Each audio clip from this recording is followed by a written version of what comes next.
Bismillahirrahmanirrahim. Assalamualaikum warahmatullahi taala wabarakatuh. Waalaikumsalam warahmatullahi Waalaikumsalam wabarakatuh. warahmatullahi wabarakatuh. Alhamdulillah alladzi bi ni'matihi tatimmus shalihat wa bi dzikrihi tatanazzalur rahmat wal barakat wan nafahat. Wassalatu wassalamu ala sayyidis sadat wa khairil kainat habibina wa syafi'ina wa maulana Muhammadin sallallahu alaihi wasallam wa ala alihi wa ashabihi Dawid darajatir rafiat amma ba'd. Segenap para asatidz dan asatidzah penyuluh agama Islam Kementerian Agama Kota Malang rahimakumullah. Alhamdulillah pada malam hari ini kegiatan rutin kita pengajian atau ngaji bareng dengan kajian kitab Mau'izatul Mu'minin ya, mukhtasar kitab Ihya Ulumuddin yang disusun oleh Al-Imam Jamaluddin Al-Qasimi. Mudah-mudahan dengan barokah kita membaca kitab ini, membaca kalam-kalam para ulama, membaca hadis Rasulullah, membaca ayat-ayat Al-Quran, dan menghadiri majelis kita ini ngaji bareng. Mudah-mudahan kita semuanya, guru-guru kita, orang tua kita, saudara dan juga keluarga kita semuanya, serta para penyuluh kita semua senantiasa diberikan sehat walafiat, diberikan panjang umur, diberikan panjang umur yang barokah, ilmu yang banyak dan barokah, rezeki yang lapang dan barokah. Semoga semuanya dijadikan orang yang soleh-solehah, diberikan hidayah, inayah, dijadikan orang-orang yang ahli ibadah kepada Allah Subhanahu wa taala. Ala hadiniyah wa ala kulli niyatin shalihah wa ala ma nawa bihi abauna wa aslafuna wa rijaluna wa syuyukhuna min niyatin shalihah ila hadratin Nabi Muhammadin sallallahu alaihi wasallam wa ala alihi wa ashabihi wa azwajihi wa dhurriyyatihi wa ahli baitihi summa ila jami'i arwahi abahi minal anbiya wal mursalin والشهداء والأولياء والصالحين والصحابة والتابعين والعلماء العاملين والمصنفين والمؤلفين المخلصين وإلى حضرة الشيخ عبد الحميد بن محمد بن أحمد الغزالي جمال الدين القاسمي جميع المشايخين ومعلمين وإلى محمد صلى وأهل بيته ثم إلى جميع بين الله وكنا علينا جميع المسلمين والمؤمنين حاجتنا ونياتنا من الدنيا والآخرة لله لنا والله من الشيطان الحمد لله رب العالمين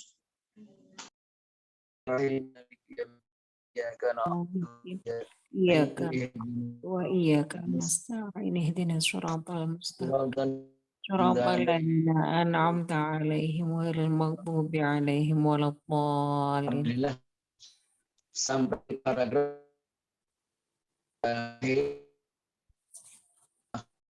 jamaah Wanadin Sapi. Monggo kalau mau ditanya.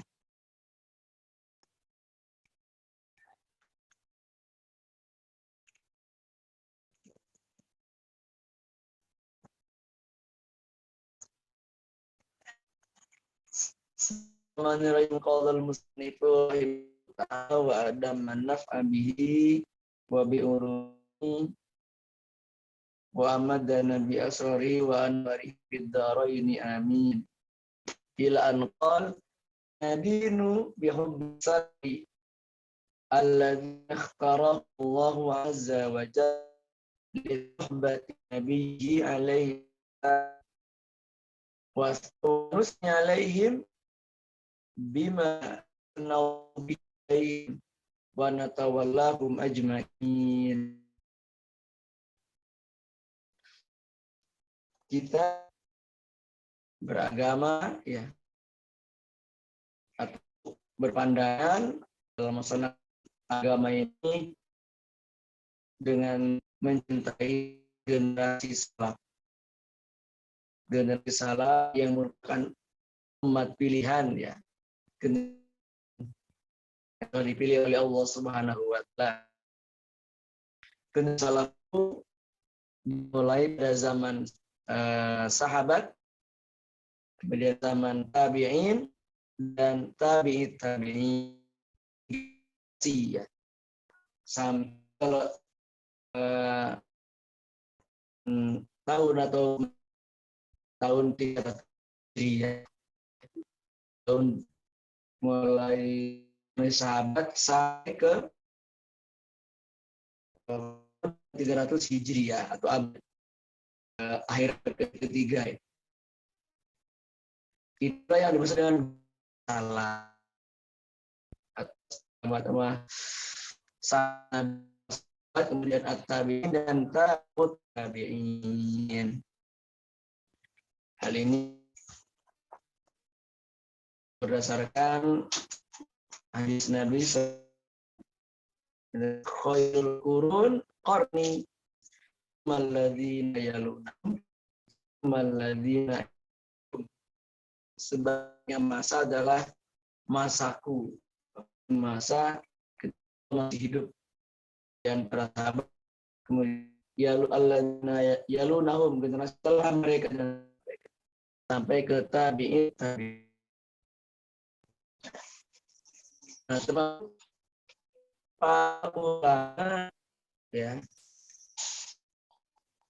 dalam bab hadis ya dalam bab fikih ya dalam bab fikih para imam mazhab juga hidupnya di termasuk oleh Imam Nabi, Imam Malik, Imam Nabi dan wafat tahun 9 Hijriah. Imam Syafi'i wafatnya 204 Hijriah. Imam Hambali wafatnya 241 Hijriah. Nah, jadi beliau-beliau masuk ke generasi itu, salaf. Pun demikian dalam bab akidah tauhid, dalam bab akidah ya, Imam Abil Hasan Al-Asy'ari dan Imam Abil Hasan Al-Maturidi juga hidup di abad itu. Meskipun beliau wafatnya tahun 324, Imam Asy'ari, Imam Maturidi tahun 333. Tapi beliau tetap hidup di abad yang ketiga itu, masuk generasi salaf. Dalam bab tasawuf ya, Ahlussunnah kan kita mengikuti tasawuf yang dirumuskan oleh Imam Abil Qasim Al-Junaidi dan Imam Abil Hamid Al-Ghazali. Imam Junaidi ini hidupnya juga di abad ketiga, beliau wafat 296 Hijriah. Kalau Imam Ghazali memang tahun 505 Hijriah wafat. Walhasil para ulama yang kemudian diikuti oleh generasi setelahnya, baik dalam mazhab fikih ya, maupun dalam bab akidah, tauhid, dan maupun dalam bab tasawuf, itu semuanya generasi salaf. Termasuk nanti para ulama-ulama hadis ya, para penyusun kitab hadis, Imam Bukhari, Imam Muslim juga masuk generasi ini, generasi tahun ke-300-an Hijriah, 200 sampai 300 Hijriah. Imam Bukhari wafat 256. Imam Muslim wafat 261 dan seterusnya itu. Nah, tetapi tentu yang paling utama adalah para sahabat Nabi ya. Ini generasi pilihan itu adalah generasi para sahabat ya. Karena mereka orang-orang yang man laqiya an-nabiyya sallallahu alaihi wasallam wa amana bihi wa mata ala dzalik. Mereka lah orang yang berjumpa langsung dengan Kangjeng Nabi ya. Beliau atau mereka bisa memandang Kangjeng Nabi, bisa mendengarkan langsung dawuhnya Kangjeng Nabi. Nah, itu mereka punya kedudukan istimewa para sahabat itu. Tentu nanti para sahabat ini secara umum semuanya udul ya, semuanya baik, semuanya orang-orang pilihan.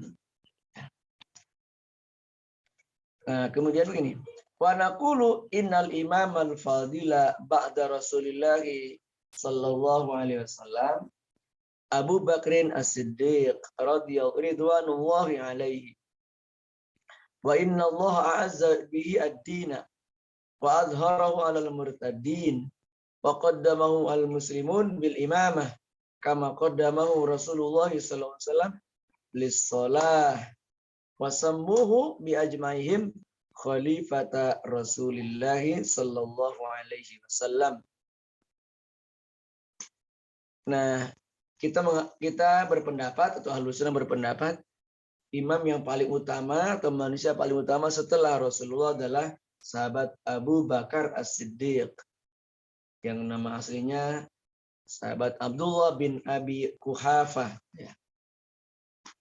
Beliau orang yang utama, beliaulah yang pertama masuk Islam ya, dari kalangan laki-laki yang dewasa.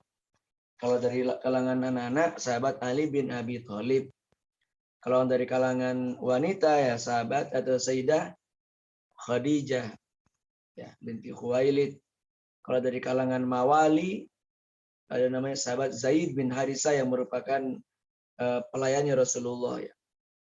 Kemudian dari kalangan budak ya ada namanya Bilal bin Rabah itu orang-orang yang pertama masuk Islam. Sahabat Abu Bakar juga yang menemani Rasulullah ketika hijrah ke Madinah. Beliau punya kedudukan istimewa memang ya. Dan gelarnya As-Siddiq, orang yang selalu membenarkan apapun yang disampaikan ke Nabi. Sudah enggak pakai pikir-pikir lagi. Enggak pakai bertanya lagi. Beliau semuanya membenarkan apa yang disampaikan Rasulullah sehingga beliau punya gelar As-Siddiq. Beliau adalah orang yang menggantikan Rasulullah. Maka ketika Rasulullah biasanya berhalangan mengimami sholat, beliau yang menyuruh sahabat Abu Bakar. Maka ketika beliau wafat, umat Islam sepakat mengangkat beliau sebagai khalifah, penggantinya Rasulullah Sallallahu Alaihi Wasallam. Itulah sahabat Abu Bakar As-Siddiq. Kemudian ada namanya Summa Umar bin Al-Khattab radhiyallahu anhu. Summa Utsman bin Affan radhiyallahu anhu. Ya. Wa innal ladzina qataluhu zulman wa udwana. Summa Ali bin Abi Thalib radhiyallahu anhu. Fa haulail a'immatu ba'da Rasulillah sallallahu alaihi wasallam wa khilafatuhum khilafatun nubuwah. Nah, yang utama setelah sahabat Abu Bakar adalah sahabat Umar bin Khattab.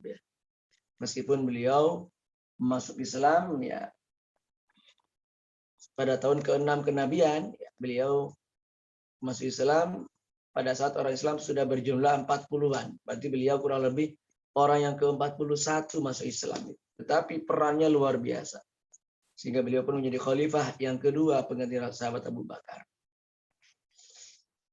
Kemudian sahabat Utsman bin Affan, khalifah yang ketiga, yang beliau ya kemudian terbunuh secara tragis, dan peristiwa terbunuhnya sahabat Utsman ini kemudian melahirkan namanya al-fitnatul kubra, fitnah yang amat besar karena terjadi kekacauan pada saat itu karena tidak jelas siapa yang membunuh. Kemudian sahabat Ali bin Abi Thalib ya. Keempat sahabat ini orang-orang yang utama dan memiliki hubungan khusus dengan Rasulullah ya. Yang dua, sahabat Abu Bakar dan sahabat Umar ini merupakan mertuanya Rasulullah. Sedangkan sahabat Utsman dan sahabat Ali merupakan menantunya Rasulullah. Jadi luar biasa beliau. Nah, keempat khalifah inilah yang kekhilafahannya disebut dengan khilafah ala nubuwah.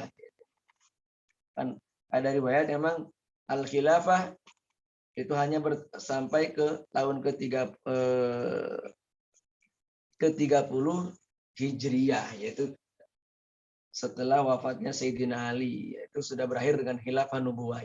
Setelah itu ya sistem kerajaan ya, kerajaan. Ini 4 sahabat Nabi.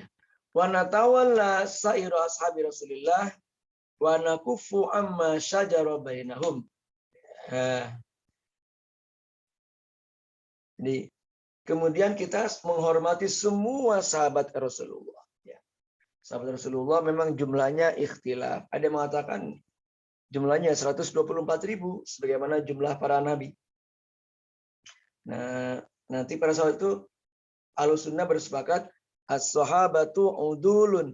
Semua sahabat Nabi itu ya udul, artian orang-orang yang adil, orang-orang yang baik semuanya. Meskipun nanti derajatnya berbeda-beda antara sahabat yang satu dengan sahabat yang lain. Yang utama kan tadi 4 ya.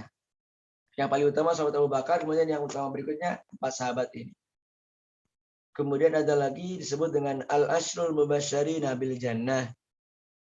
Ya, apa? 10 sahabat Nabi yang mendapat garansi pasti masuk surga itu. Wah, istimewa ini. Sahabat Abu Bakar As-Siddiq, sahabat Umar bin Khattab, sahabat Utsman bin Affan, sahabat Ali bin Abi Thalib, sahabat Abdurrahman bin Auf, sahabat Talha bin Ubaidillah, sahabat Abu Ubaidah bin Jarrah, sahabat Sa'ad bin Abi Waqqas, sahabat Sa'id bin Zaid, sahabat Zubair bin Ibn al-Awwam. Itu para sahabat Nabi yang sudah dapat garansi masuk surga, al-mubasysyirina bil jannah.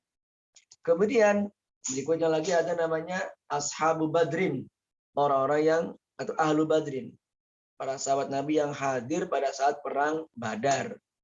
Jumlahnya 313. Kemudian yang berikutnya lagi ashabu Uhudin, para sahabat Nabi yang ikut perang Uhud. Ya. Berikutnya lagi, level berikutnya lagi, kelompok sahabat yang masuk dalam Sulhul Hudaybiyah. Itu perdamaian Hudaybiyah atau juga disebut dengan Bai'atur Ridwan. Ya. Pada tahun ke-6 Hijriah itu. Nah kemudian masuk kelompok as-sabiqunal awwalun, orang-orang yang pertama atau kelompok pertama yang masuk Islam itu yang menurut para ulama yaitu orang-orang yang masuk Islam sebelum Fathu Mekkah. Pada Fathu Mekkah itu tahun ke-8 Hijriah. Orang-orang yang masuk Islam sebelum Fathu Mekkah ini masuk kategori as-sabiqunal awwalun yang tentu derajatnya lebih utama daripada orang-orang yang masuk Islamnya setelah Fathu Mekkah. Ya, insyaallah. Nah, kemudian adapun katakanlah permasalahan yang terjadi di antara para sahabat Nabi, termasuk konflik mungkin antara sahabat Muawiyah dengan pasukannya, dengan sahabat Ali dan pasukannya. Ini pada prinsipnya Ahlussunnah berpendapat kita tidak boleh mengomentari. Ya. Semuanya tetap dianggap orang-orang yang baik ya. Maka ada kaidah sebagaimana diungkapkan oleh Imam Ibn Ruslan itu. Wa ma jara bainas sahabati naskutu anhu wa ajrul ijtihadi nusbitu. Apapun yang terjadi di antara para sahabat ya. Peperangan apa, misalnya perang Jamal, perang apa lagi? Pokoknya terjadi beberapa peristiwa antara para sahabat, kita naskutu anu, sudah diam, nggak perlu mengomentari, menilai. Kalau sekedar meriwayatkan monggo, tapi tidak boleh mengomentari ini begini, ini begini. Ya, sudah, kita percaya semua para sahabat melaksanakan atau berbuat itu semuanya atas dasar ijtihad, semuanya mempertimbangkan kemaslahatan dan kebaikan, tidak berdasarkan atas nafsu dan niat yang buruk itu seperti itu. Nah, itu. Kemudian wa na'ulu fima ikhtalafna fi an kitabi rabbina wa sunnati nabina wa ijma'il muslimin wa ma kana fi makna. Ya.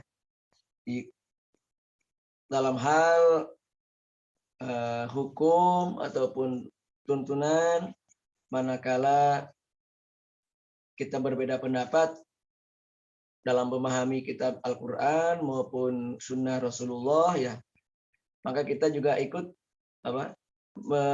mengambil pendapatnya para sahabat, karena mereka lah yang lebih memahami Al-Quran, yang lebih memahami sunnah-sunnah Rasulullah Sallallahu Alaihi Wasallam.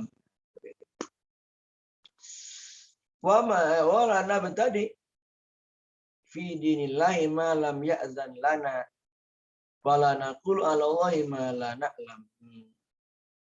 Dan kita tidak boleh melakukan bid'ah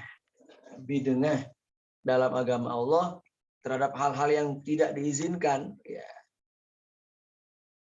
Dan kita tidak boleh berpendapat ataupun menafsirkan, ya, terhadap ayat-ayat Al-Quran atau berbicara atas nama Allah terhadap apa yang kita tidak ketahui. Nanti masalah bid'ah ini kan nanti pembahasannya amat luas kan. Definisi bid'ah sendiri para ulama Ahlussunnah dengan ulama-ulama Salafi Wahabi kan sudah berbeda. Kalau dalam Ahlussunnah kemudian dibagi itu. Ada bid'ah hasanah, ada bid'ah ghairu hasanah, bid'ah sayyi'ah atau madzmumah. Tidak semua bid'ah itu otomatis dolalah, tetapi ada bid'ah yang baik, ya. Berarti apa? Bid'ah dalam artian sesuatu yang masih ada cantolannya, masih ada Al-Quran maupun As-Sunnah, ya. Sesuatu yang memang bertentangan dengan Al-Quran dan Sunnah, itu baru namanya bid'ah yang dolalah. Itulah para ulama Ahlussunnah jeli, kemudian membagi-bagi, memilah-milah mana yang sesuatu yang bid'ah dolalah, mana yang tidak dolalah. Nah, kan sahabat Umar bin Khattab juga sudah mencontohkan ketika beliau mengambil kebijakan para sahabat yang sholat qiyamul Ramadan, sholat sendiri-sendiri, kemudian oleh sahabat Umar diperintahkan untuk untuk berjamaah. Beliau menyuruh sahabat Ubay bin Ka'ab untuk memimpin sholat qiyamul Ramadan. Setelah berjalan, kata sahabat Umar, nikmatul bid'ah hadhi. Wah, ini nih. Ini bid'ah yang paling asik, bid'ah yang paling jos ini. Pelaksanaan qiyamul Ramadan secara berjamaah. Hasil itu sesuatu yang baru, tetapi tidak bertentangan dengan semangat ajaran syariat dalam Al-Quran maupun hadis. Nah, kemudian wa nara as-sadaqata an mautal muslimin wa du'a lahum nafi'an wa nu'minu bi anna Allah yanfa'uhum bidzalik. Nah, ini di antara pandangan Ahlussunnah bahwasanya sedekah atas nama atau pahalanya untuk orang-orang yang sudah meninggal dunia, ya, dari kalangan umat Islam, juga mendoakan mereka, itu akan akan sampai pahalanya pada mereka, akan bermanfaat untuk mereka yang didoakan, ya. Maka kita kirim doa, tahlilan segala macam itu di dalam pandangan Ahlussunnah wal Jamaah meyakini baik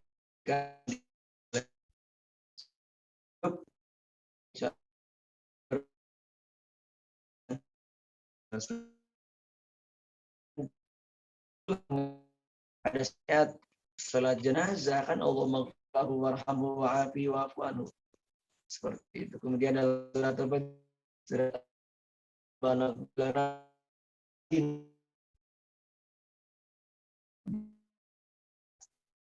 Allah orang-orang yang telah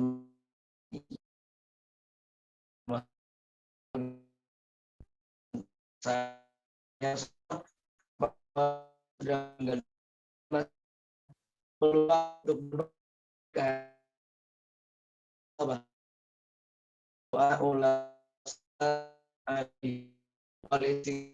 dan seterusnya, mendoakan mereka, memohonkan ampun untuk mereka itu tetap sampai dan bermanfaat bagi al-mauta, orang-orang yang sudah meninggal. Nah, jadi kita yakini, kita percaya itu semuanya akan bermanfaat bagi, akan mendatangkan pahala bagi orang-orang yang sudah meninggal. Ini ada keterangan ya, ada nomor dalam kurung itu ada angka 2 catatan kakinya. Wa kullu kurbatin fa'alahal muslim wa ja'ala sawabaha li muslimin hayyin aw maitin jaza wa nafa'ahu. Setiap kebaikan kurbah, banyak kebaikan ibadah, baca Quran kah, sedekah ataupun apa saja kita berbuat kebaikan ya taqarrub, kemudian pahalanya kita persembahkan, kita hadiahkan kepada baik yang sudah meninggal maupun yang masih hidup, itu boleh wa nafa'ahu, dan akan bermanfaat, maksudnya sampai pahalanya. Lihusuli tawabilahu hatta li Rasulillah sallallahu alaihi wasallam min tatawu'in wa wajibin tadkhuluhu an-niyabah ka hajin wa shaumi nadrin au la ka salatin wa du'a wa istighfar wa shadaqah dan sebagainya. Jadi pahala kebaikan-kebaikan yang kita lakukan akan sampai kepada orang-orang yang sudah meninggal. Bahkan Rasulullah, beliau akan terus mendapatkan akan mendapatkan limpahan pahala kebaikan dari umat-umat beliau itu, Masya Allah. Di sini ada keterangan lagi, wa qala Imam Ahmad, al-mayyitu yasilu ilaihi kullu syai'in minal khair lin nususil waridah fi. Jenazah atau mayit akan sampai kepadanya segala kebaikan-kebaikan yang dipersembahkan untuk mereka ya. Karena sudah ada nas-nas yang menerangkan masalah itu. Wali annal muslimina yajtami'una fi kulli misrin wa yaqra'una wa yahduna limautahum min ghairi nakirin fakana ijma'an. Umat Islam mayoritas ya, di segala masa ya, mulai generasi salaf, generasi tabi terus sampai sekarang ini, mayoritas umat Islam itu mereka semuanya senantiasa mendoakan orang-orang yang sudah meninggal, menyampaikan kebaikan, pahala kebaikan bagi mereka. Sehingga menjadi ijma umat datangnya sampainya pahala kepada orang yang sudah meninggal. Ya, kalau yang nggak percaya golongan Wahabi Salafis monggo terserah mereka. Nah, wa naqulu inna salihina yajuzu ayyahussahumullahu bi ayatin yuzhiruha alaihim. Dan kita berpendapat, atau Ahlus Sunnah maksudnya berpendapat, orang-orang yang soleh bagi Allah ya, boleh saja Allah atau Allah bersifat jaiz memberikan kepada mereka ya keajaiban atau kelebihan keajaiban yang istilahnya khariqul adah. Maka kalau para nabi mendapatkan mukjizat, kalau para wali, para aulia mendapatkan karomah. Ya, bagi Allah memberikan para aulia, para solihin, mereka diberikan tanda-tanda kekuasaan dari Allah berupa mukjizat dan berupa karomah. Itu suatu hal yang lumrah dan kita yakini itu bisa terjadi. Ada namanya karomah. Para wali banyaklah ceritanya karomah para wali.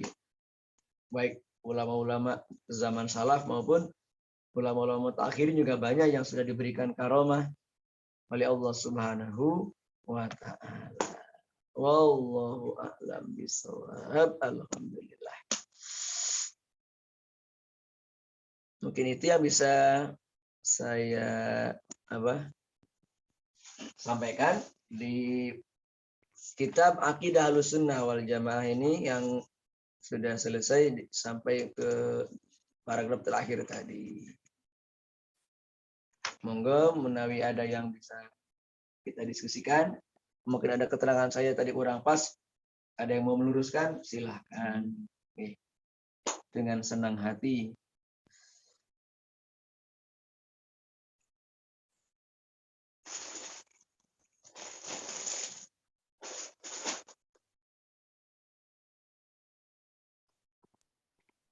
Oke, Ustadz, ini masih bab pertama.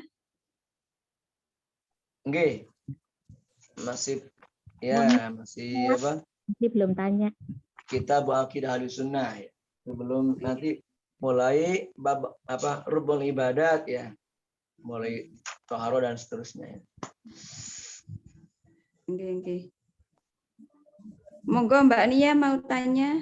Nah, iya, saya belum tanya soalnya tadi masuknya telat habis pulang tadi. Monggo. Dilanjut dulu.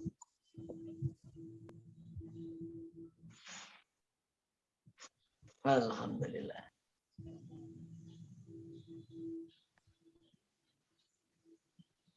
Sudah Mbak Nia, Ustadz Rozi sudah. Sudah 1 jam, Ustadz Rozi. Iya. Ya, mungkin tadi baru bergabungnya agak telat ya. Oke, Mbak Nia. Maaf telat sih, masih sholawatan. Alhamdulillah. Itu termasuk apa? Amalia Ahlus Sunnah nih. Amalia Ahlus Sunnah. Berarti Ustadz, berarti terkait peperangan-peperangan atau kejadian-kejadian itu kalau dalam Ahlus Sunnah kita nggak boleh komentar-komentar ya. Maksudnya itu berkomentar, menilai sahabat ini kok begini, sahabat ini kok begini, nggak boleh. Wa ma jara baina sahabah naskutu anhu wa ajrul ijtihadi nusbitu. Apa yang terjadi antara para sahabat kita no comment. Kalau menceritakan boleh, maksudnya menceritakan peristiwa seperti kan memang sudah maktub dalam kutubus tarikh ya, dalam kitab-kitab sejarah kan sudah ditulis semua lengkap. Tapi kita tidak boleh menilai si A si B begini-begini. Apalagi di atas dasar nafsu, atas dasar kepentingan, nggak boleh. Naskutu anhu. Dan apa? Wa ajrul ijtihadi nusbitu. Maksudnya mereka para sahabat yang berijtihad. Ada yang bergabung dengan istilahnya Sayyidina Ali, ada yang bergabung dengan kelompoknya Sayyidina Muawiyah, seperti itu. Kita naskutu anhu. Nah, memang kalau Ahlus Sunnah pokoknya semua sahabat baik, ya. Kulluhum audul, semuanya baik-baik.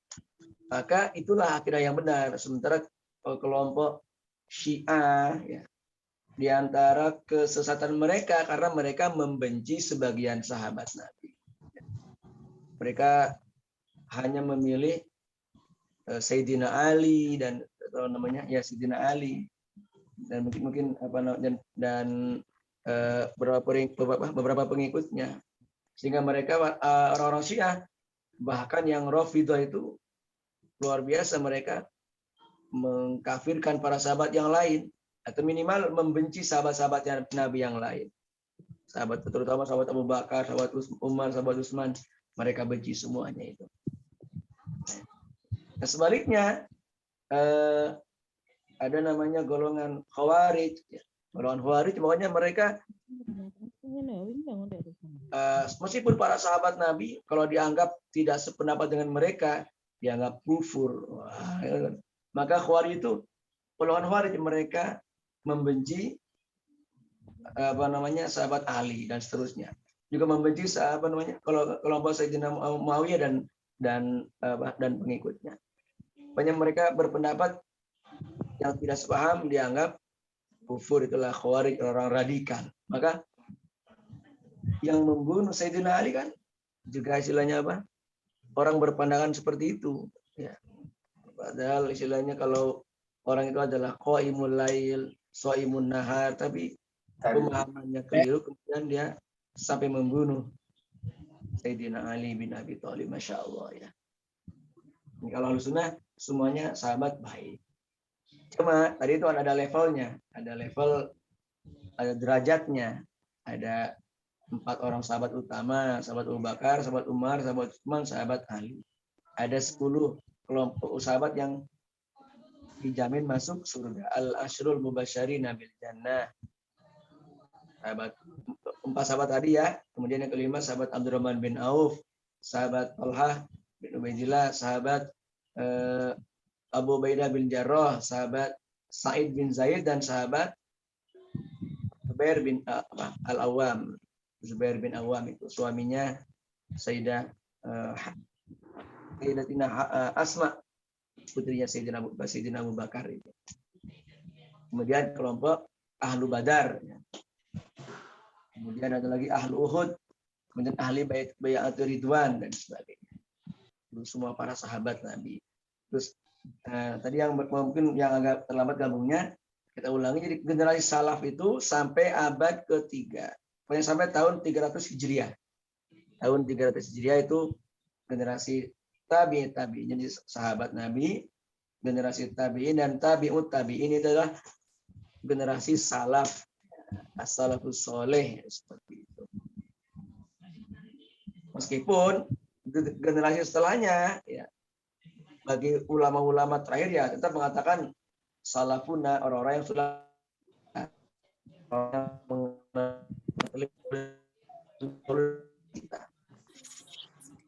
Halo? Kok putus-putus? Apa? Putus-putus. Nggih.